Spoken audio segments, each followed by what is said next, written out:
Hello, this is Kevin Kaplan again from the Infant and Early Childhood Mental Health team at the Children's Resource Center in Bowling Green, Ohio. Thanks for joining me again for another short tip video. This is another way that we're trying to help support families and classrooms during this challenging time.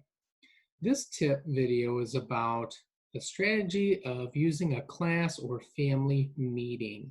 When you think about this, it might sound kind of big or overwhelming, and it's not really meant to be like that.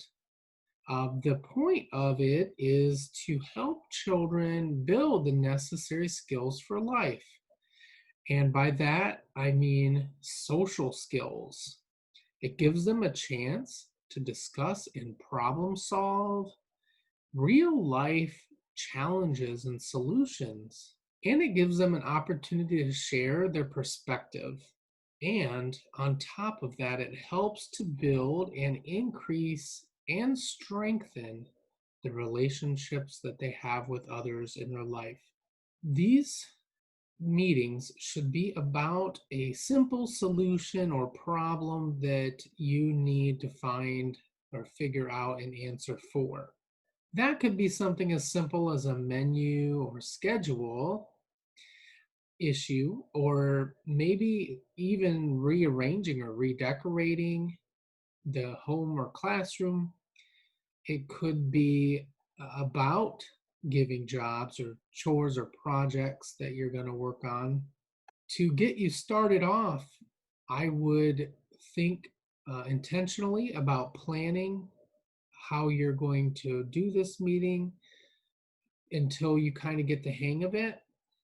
Make a plan, think about what the issue or topic might be, and identify some potential solutions ahead of time so that you have those available. Depending on the age group of children or the age of your child, you may need to have some solutions available for them to choose from or be ready to offer those up if they need them.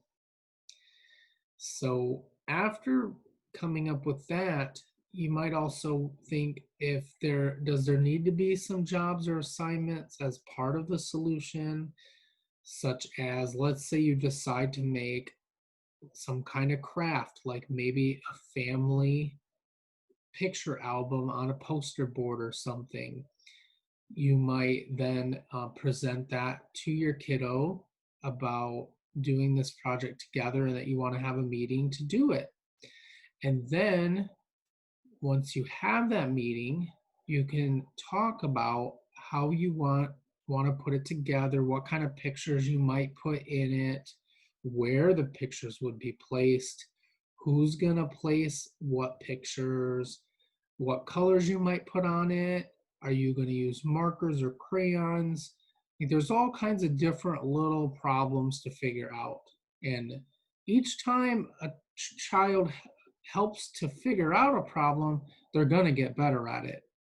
So this is how people learn, and this is how we bring up a successful generation of kiddos. So think about different ways that you could use a class or family meeting to help solve problems in your classroom or home, but make sure that those are problems that children can handle and not something that should be left to adults. So consult with the other adults in your household or in your classroom and make sure that you're all on the same page. Thanks for joining me for another short tip video. I hope to see you next time. Take care.